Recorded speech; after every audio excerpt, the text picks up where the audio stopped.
ang sunod, mga kababayan. Mio Marimar. Nako. Dito tayo kay Sara Duterte. Ito, nakakamiss naman tong si Sara.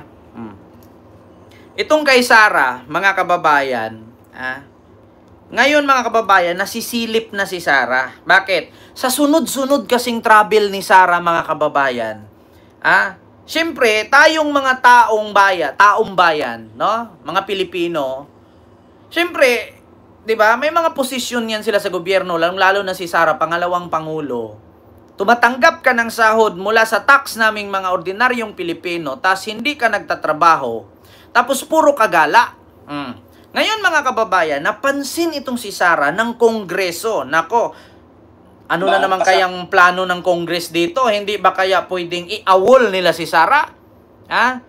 I-awol kaya ng Congress si Sara? Bakit? Ito po ang napansin mga kababayan ng Kongreso. Congress or Solon calls out BP Duterte for being absent during national crisis. Di ba? Imposible kaya mga kababayan i-awol ng Congress si Sara? Kasi kung saan-saan siya pumupunta, hindi siya nagtatrabaho eh.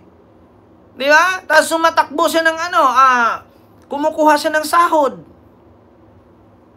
Di ba? Ito, mga kababayan, DZMM News po ito. Pakinggan ninyo. May ads lang. Mahal. Iba pa nating balita, pinuna ng ilang kongresista ang umunay pagiging laging wala ni Vice Presidente Sara Duterte tuwing May National Emergency sa Pilipinas. Balita mula sa Kamara, hatid ni Radyo Patrol, Pamela Vasquez. Ayan na. Tony, nasaan ang pangalawang Pangulo ng Pilipinas? Ito ang tanong ni La Union Representative Paulo Ortega at Zambales Representative J. Conghuna sa harap ng nararanasang mga bagyo at pagbaha sa malaking bahagi ng bansa.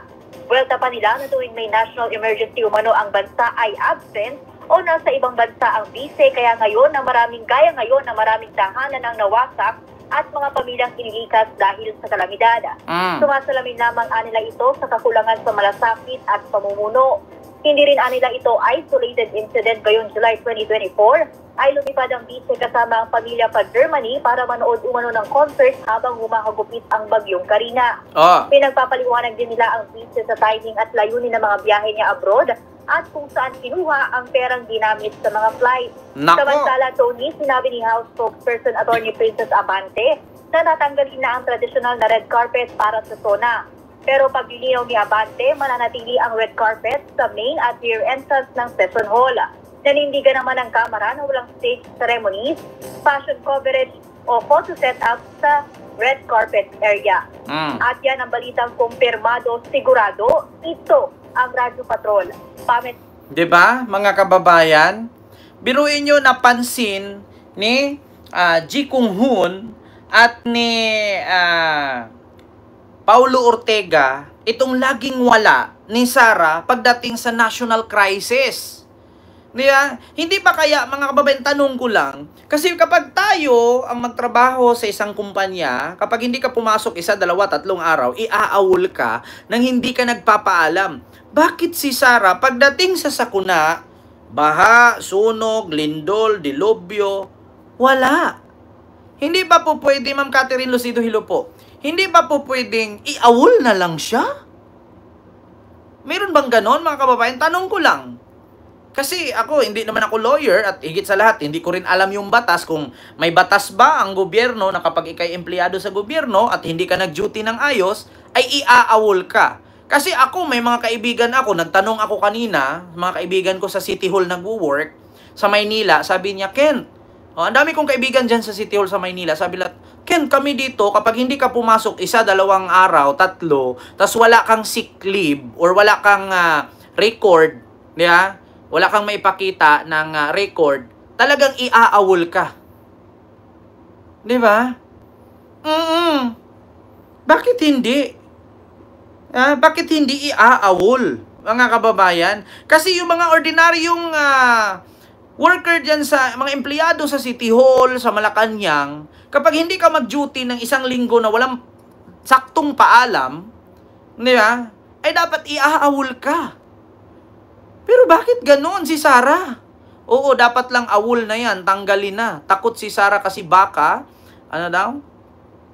Baka andiyan na warrant ng ICC. Kaya nga, sa totoo lang, Ma'am Lin Yang, yan din ang nasa isip ko. Kaya siguro si Sara lipad kung saan-saan.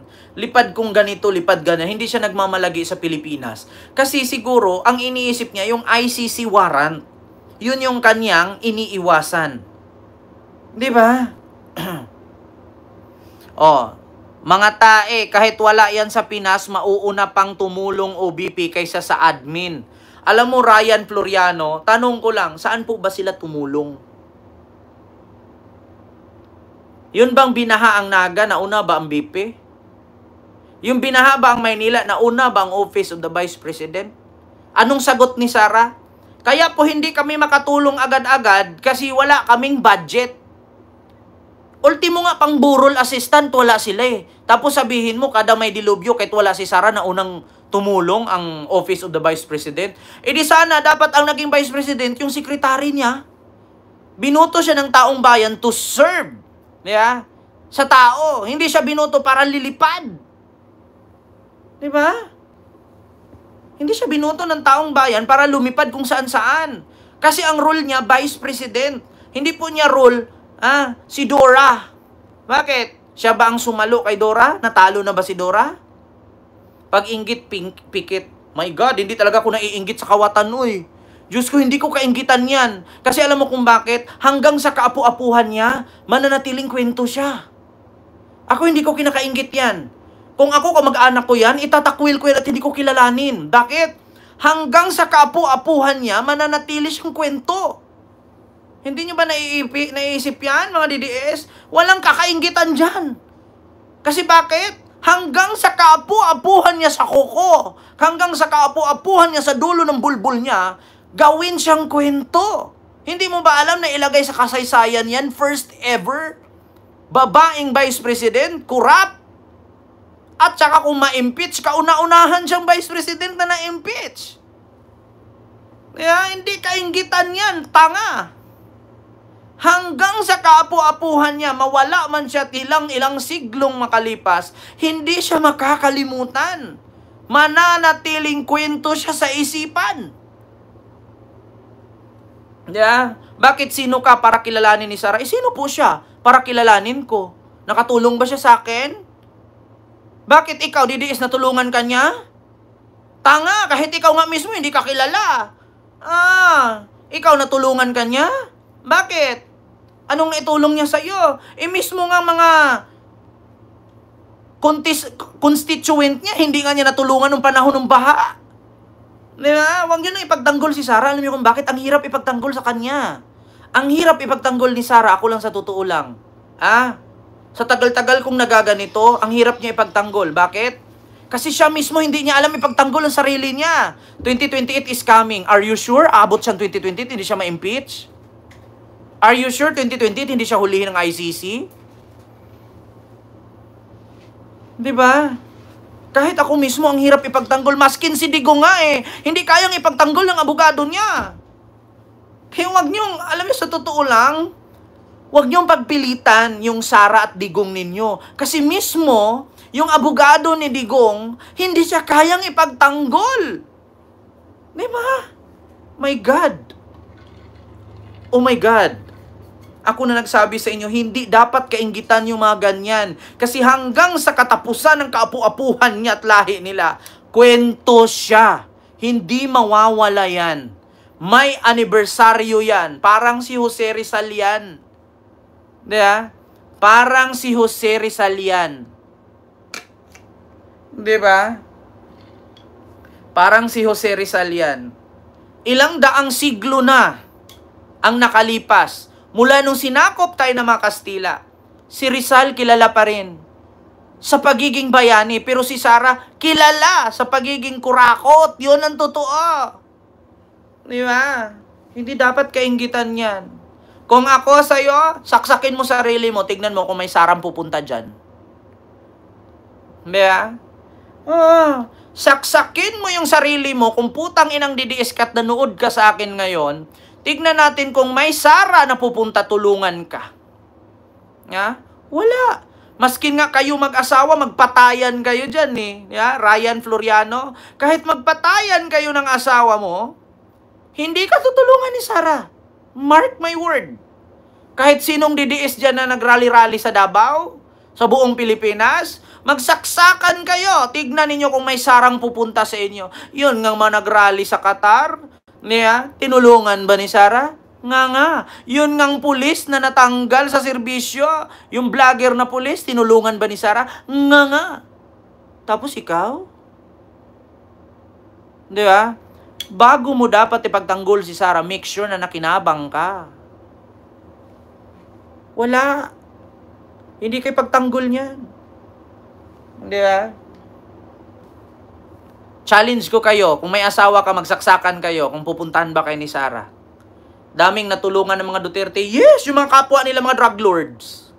Hindi ko naman may tanggihan, ang dami niyang natulungan, ang dami din niyang kickback. Di ba? Alam niyo, sa totoo lang, DDS, hindi kayo mananalo kay Kent. Di ba? Hindi kayo mananalo kay Kent. Yan lang. Kasi alam niyo kung bakit? Alam niyo kung bakit? Ryan, si Digong ang totoong drug lord. Si Digong ang #1 addict sa Pilipinas. Gusto mo marinig? Baka maglulumpasay ka. Pag narinig mo si Digong ang totoong addict sa Pilipinas at #1 addict. Baka pag napanood ko ito sa'yo, magugulat ka. At sasabihin mo, hindi totoo yan. Ito Panoorin mo ito. Inom nyo ng fentanyl. Sabi ng mga doktor, overdose na yung pag-inom ninyo. Correct. At nakaka-addict na nga raw. At Correct. kayo raw ang #1 drug addict. Ilagay ko lahat. Magandang feeling. Para kang nasa... Paradise. I have never been to paradise. But I've been there. And, parang paradise. Parang paradise. Yung pag-inom nyo ng fentanyl, sabi ng mga doktor, overdose na yung pag-inom ninyo. Correct. At nakaka-addict na nga raw. At Correct. kayo raw ang #1 drug addict. Ilagay ko lahat. Magandang feeling. Para kang nasa... I have never been to paradise. But I've been there. And, diba? Kita mo? Correct. Very correct. Nilagay ko lahat. Overdose na ang paggamit ni Digong. Hindi mo ba alam kung ano mga substance ang pinagalo-halo bago mabuo ang fentanyl? May cocaine dyan, may shabu dyan, at may mga kung ano-anong alcohol minimix dyan. Mas matindi pa ang tama niyan sa shabu. Correct. Yes, correct. Ano? Di ba? At least